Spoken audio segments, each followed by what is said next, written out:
Hello aspirants, स्वागत है आप सब लोगों का हमारे ऑनलाइन प्लेटफॉर्म पे। देखिए, आज की क्लास में हम चैप्टर नंबर 3 कर रहे हैं, क्लास 8 की हिस्ट्री का। दैट इज ग्रामीण शासकों में कैसे, ग्रामीण इलाकों में अंग्रेजों ने कैसे शासन को बढ़ाया, क्या क्या प्रॉब्लम्स आ रही थी इनको शासन में और किस तरीके से उन प्रॉब्लम्स को इन्होंने डील किया। उन सब चीज़ों के बारे में हम आज की क्लास में डिस्कस करेंगे। पिछली क्लास में हमने क्या पढ़ा था? हमने एंग्लो मराठा वॉर पढ़े थे, ठीक है। फिर सिखों के साथ कैसे इनका युद्ध हुआ वो पढ़े थे।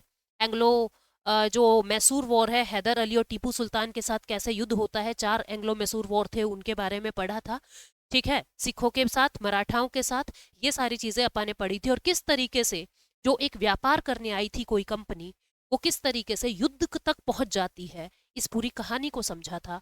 और लास्ट में हम लोगों ने 1764 बैटल ऑफ बक्सर, ये सब, बैटल ऑफ प्लासी, ये सब कुछ पढ़ा था। और अब चैप्टर नंबर 3 में हमें 1765 की संधि से शुरू करना है, वो इलाहाबाद की संधि। पर उससे पहले मैं आपको एक इंपॉर्टेंट जानकारी दे रही हूँ। आज एज यू नो कि एनसीईआरटी 6ठी से 12वीं का बैच चल रहा है आगाज इंस्टीट्यूशन ऐप पर, और ऐप का लिंक आपको डिस्क्रिप्शन बॉक्स में मिल जाएगा। इसके अंदर complete NCERT with detailed explanation, not only NCERT, NCERT के बियॉन्ड जाके चीजें समझाई जा रही हैं 6ठी से 12वीं की, जिसके अंदर history, geography, polity, economy, science, environment, art and culture, ये सब आप देख रहे हो। आप किसी भी एग्जाम में बैठ जाओ, आपका कोई टीचिंग एग्जाम है, आपका कोई सिविल सर्विसेज का एग्जाम है, आपका बेस बना देगा ये बैच जो है, ठीक है। और टीचिंग के लिए तो रामबाण है, सारे सवाल ही एनसीईआरटी से आ रहे हैं। 1 साल की वैलिडिटी के साथ नोट्स और टेस्ट दोनों आपको मिलेंगे, दोनों भाषाओं में, हिंदी में भी और इंग्लिश में भी, ठीक है। अभी अपने टॉपिक को शुरू करते हैं। और जैसा मेरा तरीका है पढ़ाने का, मैं पहले क्या करती हूँ, पहले आपको एक मोटा मोटा क्रक्स देती हूँ, पहले समझाती हूँ, पहले कंसेप्ट बिल्डिंग, फिर फैक्ट की बातें करेंगे, ताकि आपको हर चीज का पता हो कि कोई काम हो रहा है तो क्यों हो रहा है, ठीक है। तो देखो, रूलिंग द कंट्री साइड, यानी ग्रामीण क्षेत्रों में शासन कैसे चल रहा है, उसको बात करते हैं। डेट है 12 अगस्त 1765 की। कंपनी को क्या मिल चुका है? बैटल ऑफ बक्सर हो चुका है, बक्सर का युद्ध हो चुका है 1764 में। और कंपनी को बंगाल का दीवान बनाया जा चुका है। अब ये दीवान क्या होता है, दीवानी राइट्स क्या होते हैं? दीवानी राइट्स होते हैं कि आपको वहां से टैक्स कलेक्ट करने का अधिकार मिल गया, आपको वहां से रेवेन्यू कलेक्ट करने का अधिकार मिल गया। आप बंगाल के कलेक्टर बन गए हो, आप बंगाल की क्षेत्र से जितने भी किसान हैं, जितनी भी जमीन है, उस जमीन पे टैक्स अब कंपनी लेगी। ये अधिकार अब कंपनी को मिल चुका था। मतलब जो कंपनी है वो दीवान ऑफ बंगाल बन गए हैं। फिर कंपनी जो है वो चीफ फाइनेंशियल बन गए हैं, यानी फाइनेंस का सारा काम बंगाल की जमीन पे अब ये कंपनी वाले संभालेंगे। और बंगाल जो है बहुत ज्यादा धनी एरिया है, बहुत रिच रिसोर्स है, बहुत गजब की वहां पे मिट्टी है, बहुत गजब के वहां पे गंगा के मैदान क्षेत्र लगते हैं, बहुत उपजाऊ भूमि है, ठीक है। तो सारा टैक्स ये कलेक्ट करेंगे कौन? अंग्रेज, यानी कि ब्रिटिश ईस्ट इंडिया कंपनी, ठीक है।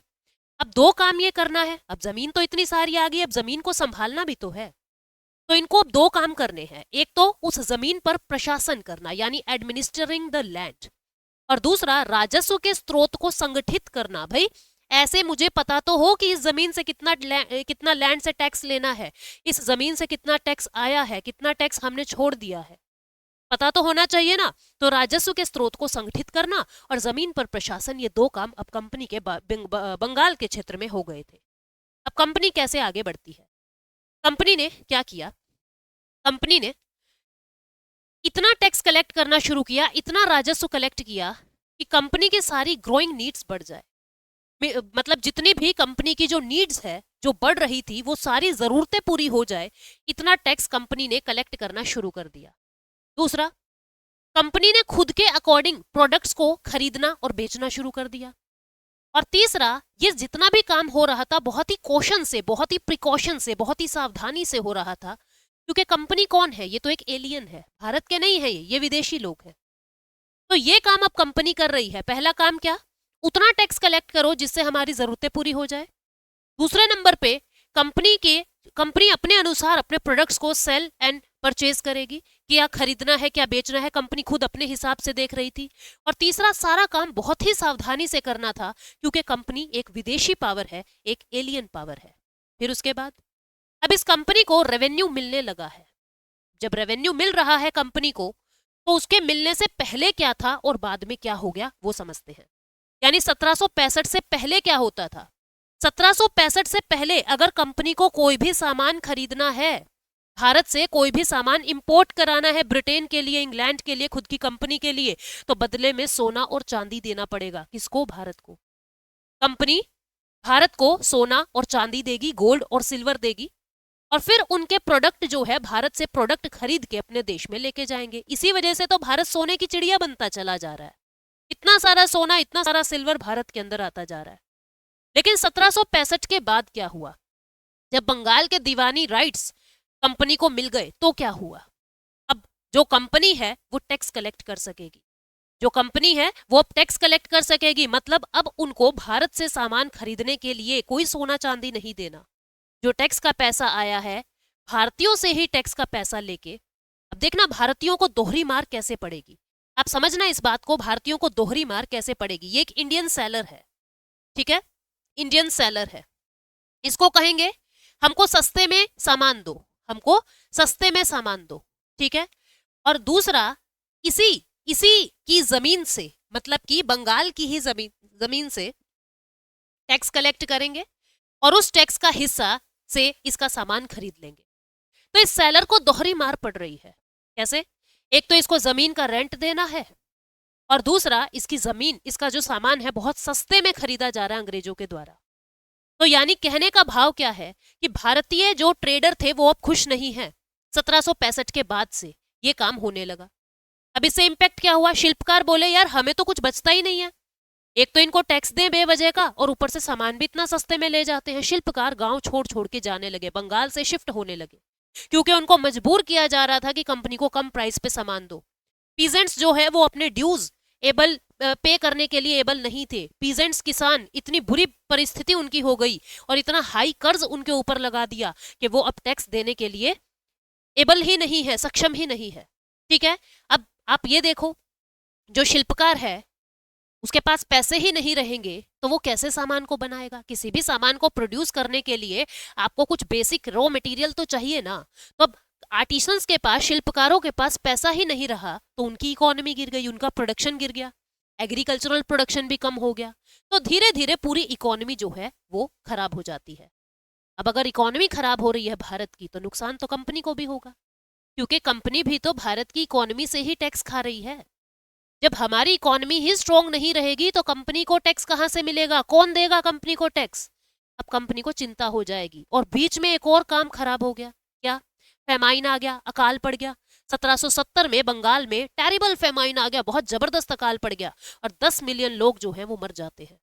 10 मिलियन लोग मर जाते हैं, ठीक है। अब तो कंपनी को बहुत ही चिंता हो रही है। यानी अब कंपनी ये सोच रही है कि यार कैसे ना कैसे करके हमें कृषि को इम्प्रूव करना पड़ेगा। There is a need to improve agriculture. हमको कृषि को इम्प्रूव करना पड़ेगा, कृषि की जमीन को, कृषि की फसलों को हमको अब इम्प्रूव करना होगा, यानी कि पहले से अच्छा करना होगा। क्योंकि जब भारत की इकोनॉमी गिरेगी तो कंपनी का रेवेन्यू, कंपनी का राजस्व भी गिरेगा। इसलिए हमको एग्रीकल्चर इम्प्रूव करना है। तो हमको कैसे एग्रीकल्चर इम्प्रूव करना है? 2 तरीके से। पहला, एक तो भूमि को फर्टाइल बनाना होगा, हमको लैंड में निवेश करना होगा, इन्वेस्टमेंट करना होगा। ये बात कंपनी को समझ आ रही थी। और दूसरा, हमको कृषि और अच्छी करनी पड़ेगी, हमको एग्रीकल्चर और अच्छा करना पड़ेगा। क्योंकि अभी तक तो इनको क्या लग रहा था, भारतीय कर रहे हैं मेहनत, हमको टैक्स मिल रहा है, हमें क्या पड़ी है, अच्छा हो बुरा हो कुछ भी हो, हमें तो टैक्स मिल रहा है। लेकिन जब टैक्स मिलना कम हो गया, क्योंकि लोग मर गए हैं, भूखे पड़े हैं, इनको टैक्स कहां से देंगे? जब टैक्स मिलना कम हो गया तब इनको समझ आया कि हमको जमीन भी अच्छी करनी पड़ेगी, हमको खेती भी अच्छी करनी पड़ेगी। पर कैसे? हाउ? 3 तरीके इन्होंने समझे। पहला तरीका परमानेंट सेटलमेंट, दूसरा महलवारी सिस्टम, और तीसरा Ryotwari system. Permanent settlement, Mahalwari system, Ryotwari system. Permanent settlement 1793 में आता है लॉर्ड कॉर्नवालिस के टाइम पे। यहां पे क्या होगा स्टूडेंट्स? यहां पे जो राजा होगा उस जमीन का, या जो उस तालुके का हेड होगा, जिसको तालुकदार कहेंगे, इन दोनों को क्या कहा जाने लगा कि तुम कौन हो? तुम हो जमींदार, ठीक है। और तुमको अब क्या करना है? हम तुमसे हर महीने X रुपए ले लेंगे, हम तुमसे हर महीने X रुपए ले लेंगे। तुम्हारा फर्ज है कि तुम किसानों से टैक्स लो, तुम किसानों से टैक्स लो। तो अब इससे क्या हो गया कि जमींदार जितना भी टैक्स लेगा वो अपने पास रखेगा, और उसमें से X रुपए निकाल के अंग्रेजों को दे देगा। यानी अंग्रेजों की जो रेवेन्यू है, अंग्रेजों का जो स्रोत है, जो कमाई है, वो फिक्स है, वो परमानेंट है, वो स्थायी बंदोबस्त कहते हैं इसको इंग्लिश में, हिंदी में सॉरी। क्या कहते हैं परमानेंट सेटलमेंट को? स्थायी बंदोबस्त। भाई हमने सबसे पहले एक स्थायी बंदोबस्त, जैसे अपन नहीं सोचते भाई एक नौकरी लग जाए सरकारी, जिससे अपने को ये पता लग जाए भाई कम से कम इतनी सैलरी तो हर महीने आएगी। तो पहले अंग्रेजों ने अपनी कमाई का एक स्थायी बंदोबस्त किया, परमानेंट सेटलमेंट किया कि कम से कम इतनी कमाई तो आएगी। तो अंग्रेजों ने क्या किया? फिक्स कर दिया रेवेन्यू कि तुम कितना भी वसूलो, हमें कोई मतलब नहीं है, पर हमको एक्स रुपए दे देना। अब आपको यहां लग रहा होगा कि जमींदार की चांदी हो रही है, जमींदार अपनी जेब में रख रहा होगा टैक्स का पैसा, किसानों से बहुत सारा लेके एक एक फिक्स अमाउंट अंग्रेजों को दे देगा और बाकी अपनी जमीन में रखे, बाकी अपनी जेब में रखेगा। लेकिन प्रॉब्लम क्या थी? अंग्रेज बड़े चालाक थे। इन्होंने जमींदारों से इतना ह्यूज टैक्स मांगा, इतनी बड़ी अमाउंट मांगी हर हिस्से की, कि वो लोग खुद पे करने को सक्षम नहीं थे। जितना पैसा किसानों से लेते, सारा का सारा अंग्रेजों को देना पड़ जाता था, फिर भी पैसा पूरा नहीं होता था। इतना ह्यूज अमाउंट इन्होंने जमींदारों से मांगना शुरू कर दिया। तो ये था परमानेंट सेटलमेंट सिस्टम, जो 1793 में आता है और इसको लॉर्ड कॉर्नवालिस के समय में लागू किया जाता है। ठीक है, यहाँ पे ये चीज लिखी गई है। और अगर आप ये काम नहीं कर पाते हो, अगर आप ये परमानेंट सिस्टम, मतलब कि ये परमानेंट पैसा हमें नहीं दे पाते हो, तो आपकी जमीन जो है वो हम जब्त कर लेंगे। दूसरा सिस्टम क्या था? दूसरा सिस्टम, अच्छा पहले इसका उद्देश्य समझो। इसका उद्देश्य क्या था? इसके दो उद्देश्य थे। एक तो रेगुलर फ्लो हो जाएगा हमें रेवेन्यू का, हमें एक निश्चित स्रोत कमाई का मिल जाएगा, और लैंड में इंप्रूवमेंट हो जाएगी। किसान खेती करेंगे और लोगों को टैक्स देने के लिए खेती तो करना पड़ेगा ना। जमींदार खुद ये सोचेगा कि ज्यादा से ज्यादा टैक्स मैं किसान से वसूलूं, और किसान ज्यादा टैक्स कब दे सकेगा? जब किसान की प्रोडक्शन ज्यादा हो रही है। तो जमींदार खुद उस जमीन को अच्छा करने की सोचेगा। ठीक है, जमींदार खुद उस जमीन को अच्छा करने की सोचेगा। और दूसरा, अंग्रेजों के पास एक रेवेन्यू जो है वो रेगुलर हो जाएगा। ठीक है, दूसरा सिस्टम क्या था? दूसरा था महलवाड़ी सिस्टम।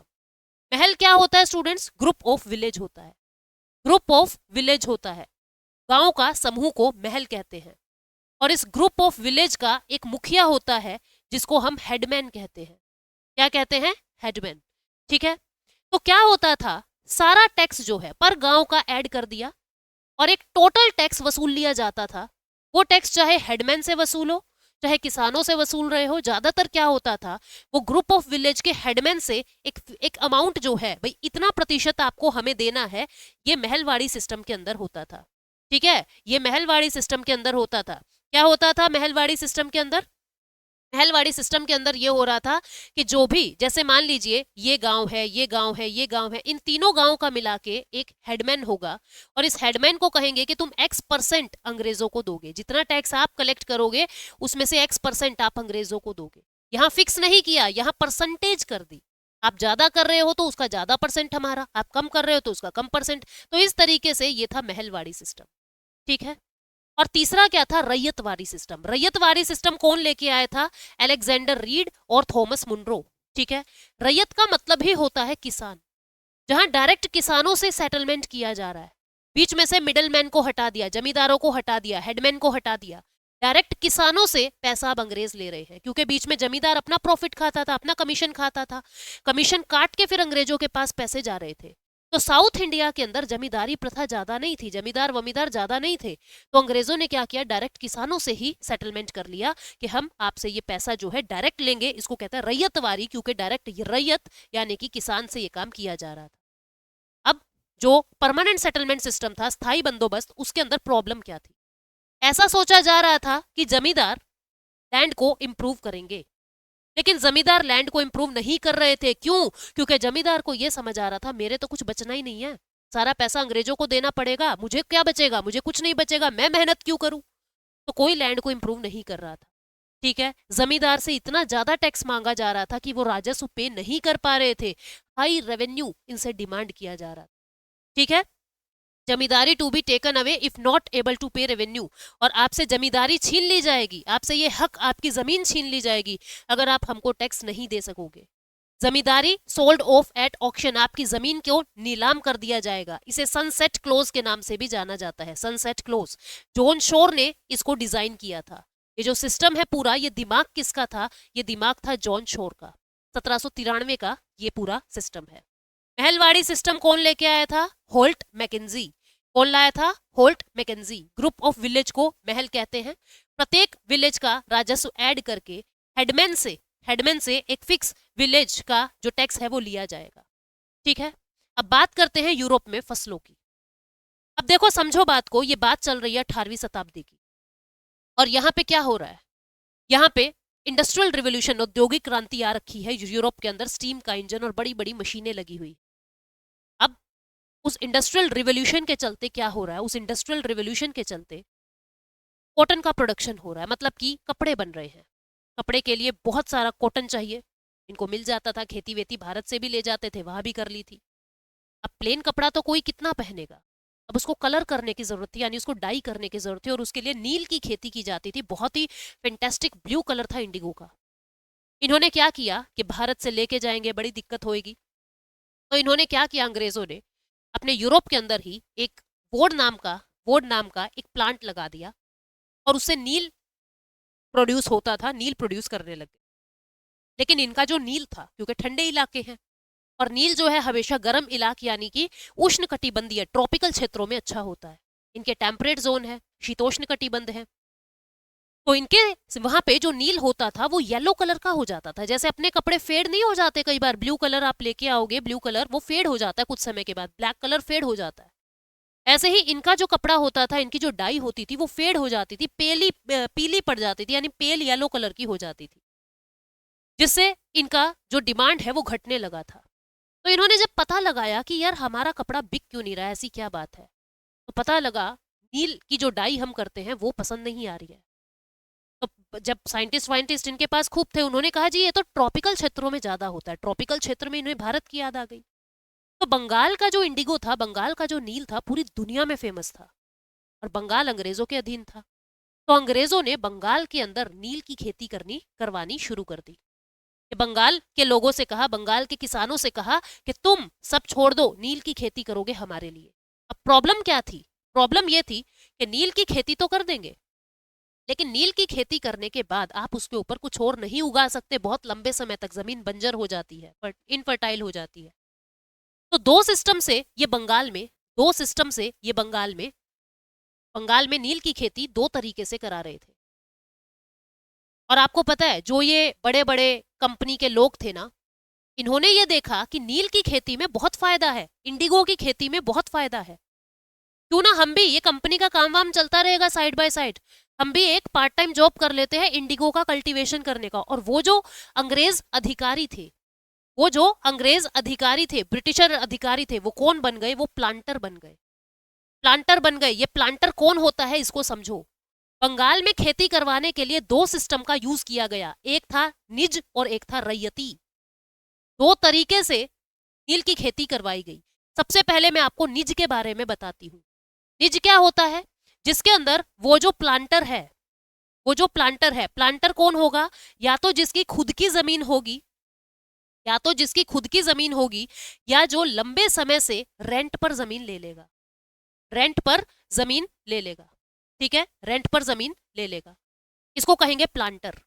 अब इसके अंदर खेती करने के लिए ये किसानों को हायर कर लेगा, यानी उनको दिहाड़ी मजदूरी देगा और किसानों को हायर कर लेगा। तो इस तरीके से जितने अंग्रेजी अधिकारी थे वो प्लांटर बनके किसानों को हायर करने लगे थे बंगाल में नील की खेती करवाने के लिए। निज सिस्टम इसको कहते हैं। पर इसमें प्रॉब्लम क्या आई स्टूडेंट्स? इसमें प्रॉब्लम ये आई कि इसके लिए अपने को ज्यादा नील उगाने के लिए ज्यादा जमीन की जरूरत थी। बहुत सारे प्लांटर बन गए, बहुत सारे ब्रिटिश ऑफिशियल्स अब इस काम में लग गए थे, और सबको बड़ी बड़ी जमीनों की जरूरत थी ताकि ज्यादा से ज्यादा लेबर को हायर करके हम नील की खेती करवा दें। लेकिन प्रॉब्लम ये हुई कि बंगाल एक डेंसली पॉपुलेटेड एरिया था, बहुत ज्यादा जनसंख्या बंगाल के अंदर थी, और उस जनसंख्या के कारण इनको जमीन मिल नहीं रही थी। जमीन मिल रही थी तो सिर्फ कहां पे? जहां पे इंडिगो फैक्ट्री लगी हुई है, जहां इंडिगो की नील की फैक्ट्री लगी हुई है, बस वहां जमीन मिल रही है उसके चारों तरफ। वहां ऑलरेडी किसान लोग रहते थे। अब किसान लोग को अगर आप हटाओगे तो वो विद्रोह कर देंगे। तो निज सिस्टम इस तरीके से बहुत अच्छा नहीं चल सका। तो इसका सॉल्यूशन इन्होंने क्या निकाला? इसका सॉल्यूशन इन्होंने निकाला रैयती। इसके अंदर क्या होता था? विलेज में पीजेंट्स से, किसानों से एक एग्रीमेंट हो जाता था। किसानों से एक एग्रीमेंट हो जाता था। ठीक है, क्या एग्रीमेंट हो जाता था कि तुम जहां भी हो, तुम अपनी जमीन पे हमारे लिए नील की खेती करोगे। और इस एग्रीमेंट को सट्टा या सत्ता कहा जाता था। ठीक है, इंग्लिश में इसको ऐसे लिखा हुआ है, इसको सट्टा कहा जाता था। इस एग्रीमेंट को सट्टा कहा जाता था। क्या कहा कि तुम्हारी जितनी भी जमीन है उसके 25% जमीन पे तुम हमारे लिए नील की खेती करोगे। तुम कहीं पर भी हो, मैं कोई जमीन हायर नहीं कर रहा, तुम्हारे पास जो भी जमीन है उसके ऊपर 25% की जमीन पे तुम हमारे लिए नील की खेती करोगे। ये क्या था? ये था रैयती सिस्टम। अब होता क्या है देखते हैं, एक बार नोट्स देख लेते हैं। निजी सिस्टम और रैयती सिस्टम, ये पूरी बात मैंने आपको बता दी। ठीक है, रैयती में क्या था, एक एग्रीमेंट होता था। प्लांटर क्या कहता था इस एग्रीमेंट में, और बात बता दूं मैं आपको, एक तो 25% वाली बात है, और क्या कहता था किसानों को कि मैं आपको सामान दूंगा, जो भी आपको कस्सी फावड़ा चाहिए मैं आपको सामान दूंगा, मैं आपको लोन भी दूंगा सस्ती किश्तों पर, सस्ती किश्तों पर लोन भी दूंगा, तुम हमारे लिए ये नील की खेती करो, हमारे लिए ये नील की खेती करो। तो ये एग्रीमेंट साइन हो जाता था पीजेंट्स के बीच में और किसानों के बीच में। ये था पूरा रैयती सिस्टम, और ये कहा जो भी जमीन है उसके 25% हिस्से पे आप हमारे लिए नील की खेती कर दो। ठीक है, ये था रैयती सिस्टम। अब इसके बाद 1859 में प्लांटर्स ने ये करना मना कर दिया। क्यों मना कर दिया? मतलब कि जो किसान थे उन्होंने करना ये मना कर दिया। प्लांटर तो खुद अंग्रेज हैं, इन्होंने करना ये मना कर दिया। क्यों? क्योंकि इनकी जमीन बंजर होने लगी थी। एक बार अगर नील की खेती कर दी तो लंबे समय तक वहां कुछ नहीं उगेगा, जमीनें बंजर हो जाएंगी। तो इनकी जमीनें बंजर होने लगी थी, तो इन्होंने ये काम करने से मना कर दिया। जब मना कर दिया तो 1859 में इंडिगो रेबेलियन होता है, यानी कि नील की क्रांति होती है, विद्रोह होता है। नील के जो लोग काम कर रहे थे वो विद्रोह करते हैं और इंडिगो फैक्ट्री पर अटैक कर देते हैं। अब 1857 में हाल ही में एक बड़ा विद्रोह हुआ है। कंपनी या अंग्रेजी सरकार नहीं चाहती थी कि 2 साल के अंदर अंदर फिर से एक बड़ा विद्रोह हो जाए। तो इन्होंने क्या किया, कंपनी ने क्या किया, इनको शांत करने की कोशिश की। ठीक है, शांत करने की कोशिश की। लेकिन उससे पहले हम ये पढ़ेंगे कि इंडिगो पीजेंट्स ने, नील के किसानों ने साइलेंट रहना क्यों पसंद नहीं किया, क्यों इन्होंने आवाज उठाई। पहली बात, क्योंकि जमींदार और विलेज के हेडमैन इनके साइड हो गए थे। ये बेवजह का टैक्स हमसे लिया जा रहा है और हमारे तो खाने के भी वांदे पड़ गए हैं, खाना उगेगा ही नहीं तो मर जाएंगे हम सब। तो विलेज के जमींदार और हेडमैन इनकी साइड हो गए थे, किसानों की साइड। दूसरी बात, अंग्रेजी सरकार डर गई थी, वो चाहते नहीं थे कि 1857 के बाद फिर से ही एक युद्ध हो जाए।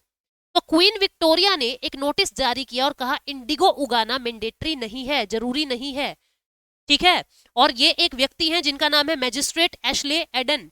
इन्होंने भी नोटिस जारी किया कि नील उगाने के लिए कोई किसी को फोर्स नहीं करेगा, जबरदस्ती कोई किसी से नील नहीं उगाएगा। और ब्रिटिश गवर्नमेंट ने एक इंडिगो कमीशन बनाया।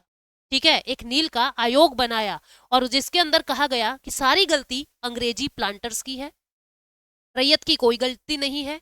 ये जो पूरा एग्रीमेंट प्लांटर बना रहे हैं ये रैयत की फेवर में नहीं है। ठीक है, तो किसी भी रैयत को मजबूर ना किया जाए नील की खेती करने के लिए। और किसानों को यह कह दिया कि अभी जो एग्रीमेंट आपने साइन किया हुआ है वो तो आप कर दीजिए, भविष्य का कोई एग्रीमेंट आप मत करना। ये भी चालाक थे, इन्होंने कहा अभी के कॉन्ट्रैक्ट पूरा कर दो, भविष्य के कैंसिल कर देंगे कोई बात नहीं, पर अभी वाले तो पूरे कर दो। ठीक है, प्लांटर्स बंगाल में कोलैप्स हो जाते हैं। अब ये प्लांटर्स नील की खेती तो करेंगे, नहीं तो पूरा इनका कपड़े का व्यापार भी खराब हो रहा था। बंगाल में तो सारी दुकानें बंद, अब ये चले गए बिहार में। जब बिहार में जाएंगे तो वहीं पे आप 1917 में चंपारण का विवाद देखोगे, जो अपने को अगली क्लास में देखना है। गांधी जी आएंगे और 1917 में फिर चंपारण के विवाद को सुलझाएंगे। ठीक है, तो इस पूरे चैप्टर में ये था। हम एक बार बुक को और पढ़ लेते हैं, उम्मीद करती हूँ आपको एक मोटी मोटी बात जो है वो समझ आ गई है। ठीक है, चलो। कंपनी दीवान बन जाती है 1765 में, बंगाल, बिहार और उड़ीसा के दीवानी राइट से ले लेते हैं, वित्तीय प्रशासक बन गए, फाइनेंशियल एडमिनिस्ट्रेटर बन गए हैं। आपको पता है कि ऐप में, मैं ये तो हिंदी में आपको दिखाई दे रहा है, यूं की यूं इंग्लिश की पीडीएफ भी आप लोगों को मिल जाती है, दोनों ही पीडीएफ आपको मिल जाती है।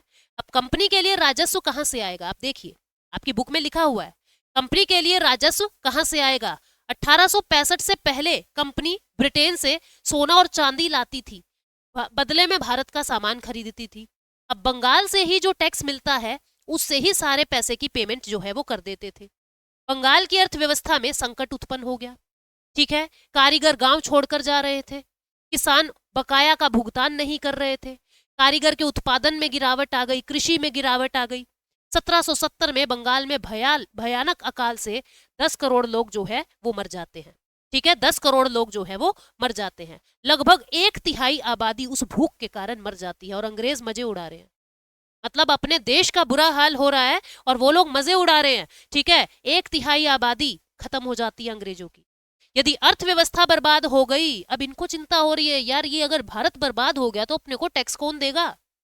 तो अब कंपनी को चिंता हो रही है कि हमें यार भूमि में निवेश करना पड़ेगा, कृषि को सुधारना पड़ेगा, नहीं तो दुकानें ठप हो जाएगी और रानी वापस बुला लेगी। तो इन्होंने स्थायी बंदोबस्त की शुरुआत की। सदा के लिए भुगतान यानी कि परमानेंट सेटलमेंट, स्थायी बंदोबस्त। ये चार्ल्स कॉर्नवालिस के समय जो भारत के गवर्नर जनरल थे, उस समय 1793 में पेश किया गया। जॉन शोर ने इसका डिजाइन तैयार किया था। ठीक है, क्या था ये मैंने आपको पूरा बता दिया था।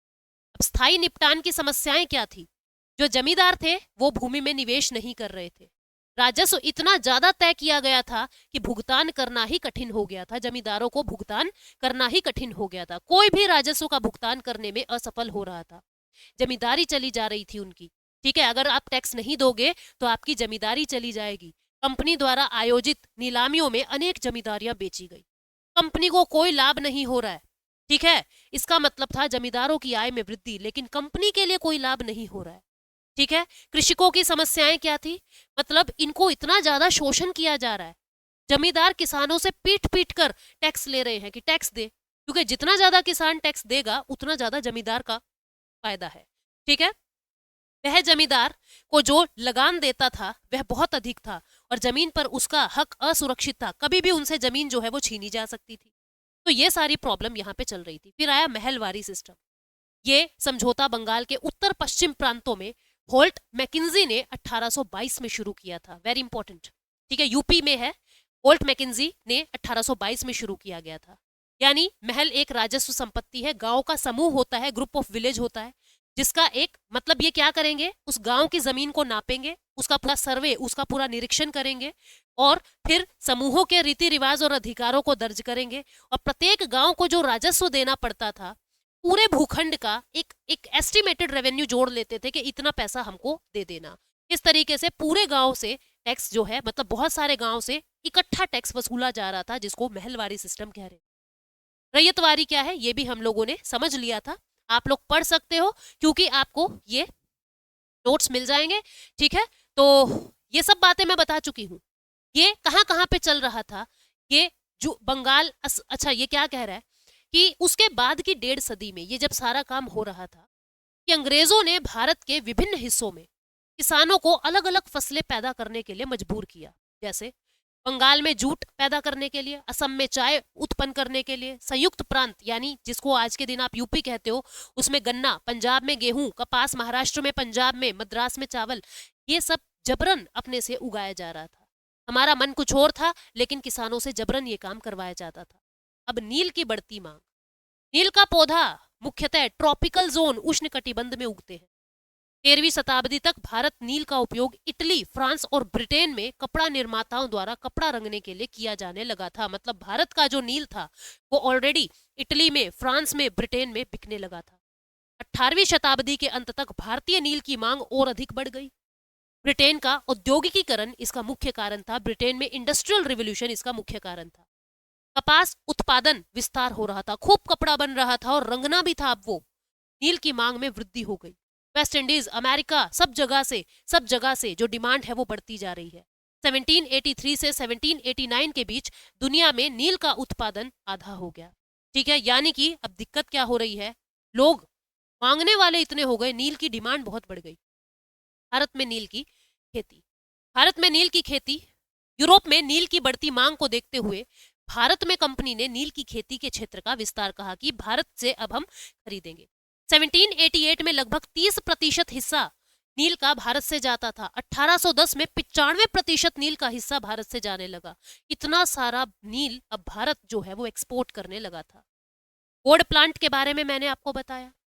वोड प्लांट जो है ये भी बैंगनी और नीले रंग के वोड नामक पौधे से ये कलर निकल जाता था। लेकिन ये जो पौधा था ना, एक तो मिल तो आसानी से जाता था पर क्वालिटी अच्छी नहीं थी। जिसके चलते जो नील है वो बहुत अच्छी उच्च उच्च क्वालिटी का नहीं बन पाता था। ठीक है, फिर इससे क्या हुआ, नील की खेती की प्रणालियां, दो प्रणाली मैंने आपको बताई, निज और रैयती। क्या था ये मैं आपको बता चुकी हूँ। निज खेती की समस्याएं क्या थी वो भी मैंने आपको बता दी कि बड़े क्षेत्र की इसमें आवश्यकता होती थी। बंगाल में बहुत सारी आबादी के कारण क्षेत्र बड़ा नहीं मिल रहा था। भूदृश्य में बिखरे हुए केवल छोटे भूखंड ही थे, छोटे छोटे टुकड़े ही थे। ठीक है, जिससे दिक्कत ही दिक्कत बढ़ती जा रही थी। अब क्या किया गया, नील की खेती की रैयती प्रणाली ले आए। अब रैयती प्रणाली क्या थी वो मैंने आपको बता दी कि हम एक अनुबंध कर लेंगे या तो किसान से या ग्राम प्रधान से, हेडमैन से, जो गांव का प्रधान है उससे। क्या कि हम आपको एक एग्रीमेंट पर हस्ताक्षर करने को कह रहे हैं, एक समझौता, एक सट्टे पे हस्ताक्षर करने को कह रहे हैं, जिससे हम कम ब्याज पर आपको लोन देंगे, सारा सामान देंगे और आपको 25% जमीन पे, आपके पास जितनी जमीन है उसकी 25% भूमि पे हमारे लिए नील की खेती करनी पड़ेगी। लेकिन इसमें समस्याएं ये थी कि किसान इसे एक कठोर व्यवस्था मानते थे, आपको मजबूर किया जा रहा था। ठीक है, और मिट्टी जो है वो खराब हो रही थी किसानों की, जिसके चलते बाद में एक बार नील उगा दिया तो इस पे चावल गेहूं कुछ नहीं उगाया जा सकता था। जिसके कारण क्या था, नील की जड़ें गहरी थी, मिट्टी को तेजी से खत्म कर रही थी, जिसके कारण इन्होंने मना कर दिया, बोले हम ये खेती नहीं करें। तो होता है नील विद्रोह, जिसको ब्लू रेबेलियन कहते हैं, ब्लू रेबेलियन कहते हैं। ब्रिटिश सरकार ने क्या प्रतिक्रिया दी, यानी क्या रिएक्शन दिया। 1859 में लेफ्टिनेंट गवर्नर ने इस क्षेत्र का दौरा किया। मैजिस्ट्रेट एशले ईडन ने एक नोटिस जारी किया कि रैयतों को नील अनुबंध स्वीकार करने के लिए बाध्य नहीं किया जाएगा। ये जो एग्रीमेंट, जो सट्टा आपने इनसे लगाया है, उसको मानने के लिए ये बाध्य नहीं है। मर्जी है तो करेंगे वरना नहीं करेंगे। आयोग बुलाया गया नील का, इंडिगो कमीशन बिठाया गया। ये सारी चीजें मैं आपको ऑलरेडी बता चुकी हूँ। ठीक है, अब ये कुछ दिलचस्प बिंदु हैं जिसको तुम खुद पढ़ सकते हो। क्या कि बंगाल के कई गांवों में कुछ शक्तिशाली रैयत खेती नहीं करते थे, बल्कि दान देते थे। अपनी जमीनें दूसरों को दे देना, उनसे बहुत अधिक लगान लेना। 1806 में एच.टी. कोलब्रुक ने बंगाल में इन किराएदारों की स्थितियों का वर्णन अपनी बुक में किया है। फिर दूसरा की पॉइंट क्या है, कलमकारी प्रिंट भारत में आंध्र प्रदेश के बुनकरों द्वारा बनाया जाता है। तीसरी point, Morris corn print, William Morris 19वीं सदी के प्रसिद्ध कवि और कलाकार थे। ब्रिटेन, मॉरिस कॉटन प्रिंट में गहरे नीले रंग का उपयोग किया जाता था। ठीक है, उसके बाद अगला पॉइंट जो आपको याद रखना है, क्या कि जो मॉरिस प्रिंट होता था उसमें भारत के नील का प्रयोग किया जा रहा था। ठीक है, उसके बाद जो है ये क्या कह रहा है कि 1792 में फ्रांस ने फ्रांसीसी उपनिवेशों में दास प्रथा को, स्लेव सिस्टम को समाप्त कर दिया था। बीघा भूमि की एक माप की इकाई है। ठीक है, वेस्ट इंडीज में नील का निर्माण 18वीं सदी की शुरुआत में होता है। जीन बैप्टिस्ट लाबार्ट ने कैरिबियाई द्वीप की यात्रा की और इस क्षेत्र के बारे में विस्तार से लिखा। उन्होंने कैरिबियाई द्वीपों में नील की खेती के सभी चरणों का वर्णन किया। किसने? जीन बैप्टिस्ट लाबार्ट ने। तो ये हमारा पूरा चैप्टर नंबर 3 था। उम्मीद करती हूँ कि आपको ये टॉपिक अच्छे से समझ आ गया है। Thank you so much, take care, bye.